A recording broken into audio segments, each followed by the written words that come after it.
Hi guys, welcome to my channel ప్రంతాస్ world. So ఈరోజు అయితే మీకు చికెన్ కర్రీ చూపించబోతున్నాను అనమాట. Let's get started. ఒక కడాయిలో ఆయిల్ వేసుకోవాలి. ఆయిల్ వేసుకున్న తర్వాత తరిమి పెట్టుకున్న ఉల్లిపాయలు కూడా వేసేసుకోవాలి. బ్రౌనిష్ కలర్ వచ్చిన తర్వాత కొత్తిమీర కట్ చేసుకొని కొత్తిమీర కూడా వేసేసుకోవాలి. కొత్తిమీర వేసుకున్న తర్వాత కలిపేసుకోవాలి ఒకసారి అంత నీట్గా.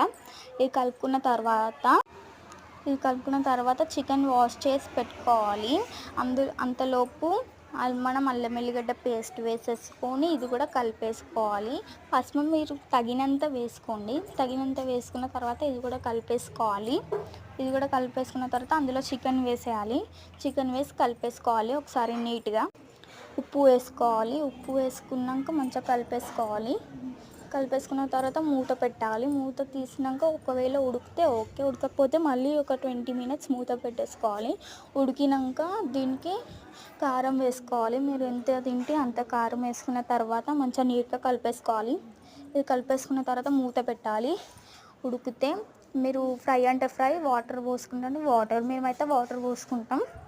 సో ఇది వాటర్ పోసుకోవాలి తగినంత. వాటర్ పోసుకొని మంచిగా ఇది కలిపేసుకోవాలి. ఇది కలిపేసుకున్న తర్వాత గరం మసాలా, ధనియాల పొడి అండ్ కొబ్బరి పొడి మొత్తం వేసేసుకోవాలి.